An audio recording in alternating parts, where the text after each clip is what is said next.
always fresh, every day. You're watching Fastlane Daily. It's day 2 of the Geneva Motor Show media preview, and there's more new car craziness from the country whose army chose the pocket knife over the leatherman tool. We'll get you up to date, and maybe it'll help us forget those February sales figures. What's up, everybody? I'm Derek D, and we'll have all the stuff you need to know from the second media preview day in Geneva. And you, my friend, I've been saying that a lot lately, but you are my friends. You're watching Fastlane Daily. Fastlane Daily with Derek D, always fresh every day. Aston Martin caused a near riot in Geneva this week as it rolled out a forward-looking luxury crossover concept with a rearward-looking name. The company revived its long-dormant Lagonda luxury mark. That's the former luxury brand of the 1920s that also lent its name to a modernist four-door sedan of the 1970s and 80s.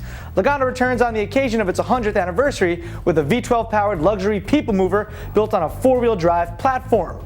High ground clearance and 22-inch double dubs further distinguish the Lagonda from its sports car cousins. Aston Martin CEO Dr. Ulrich Betz says the Lagonda will lead an expansion to more than 100 countries, including emerging markets of the Middle East, South America, China, India, Russia, and Camden, New Jersey.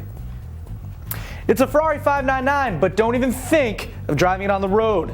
The 599 FXX debuted yesterday in Geneva, giving the world's car racing dilettante billionaires something to look forward to. That, of course, ever since their domestic help had to quit to get government jobs. Anyway, the Ferrari 599 XX concept is based on the 599 GTB Fiorano, but gets an infusion of Ferrari's best racing tech. Under the hood, Ferrari boosted its 6-liter V12 to 700 horsepower while redlining at a howling 9,000 RPM. That's hooked to remap transmission software that handles gear shifts in just 60 milliseconds. Managing the 599 FXX concept's diverse systems is Ferrari's new high-performance dynamic concept. That's a set of electronic controls that manage the car's mechanical bits for the best lap times. Insiders say Ferrari will build only 20 or 30 599 XXs, offered only to select members of Ferrari's inner circle. A purchase price of around $1.2 million includes dedicated track time and special events, but you still have to bring your own umbrella, girl. That's a shame. That is a shame. An Italian design house, Giugiaro unveiled what could be the world's fastest hybrid. That is, if it can actually move. It's the Nemir hybrid concept. That's a joint project between Ital design Giugiaro and Fraser Nash. It combines an 800cc rotary engine with front and rear electric motors, altogether producing 370 horsepower. Giugiaro officials say the Nemir hybrid can get from 0 to 60 in around 3.5 seconds and top out at 187. All that while providing the equivalent of 92 miles per gallon. Sounds too good to be true? Maybe it is. But it can also hold a set of golf clubs, as you can see. So it's cool. And after years of teasing and prototypes caught in compromising positions, Rolls-Royce rolled out a new entry-level sedan. Not quite a production-ready car just yet. The 200EX is a little bigger than a BMW 7 Series, but a lot smaller than a Rolls-Royce Phantom. Still, it's loaded with the same creamy leather, exotic wood trim, and someday soon, half-undressed junior associates as the top-line model. All that plus a new V12 reportedly derived from BMW's 6-liter 12-pot. No word on a price yet, but we'll know more on the production model at the Frankfurt Motor Show this fall. Next up is the Audi TTRS coming to the US, or not so much. Plus, the Citroën DS is back. Kind of. And there's more on the Geneva Motor Show media preview, Day Dos. It's coming up right after this. Ha! You expected something else. But no, it's me again.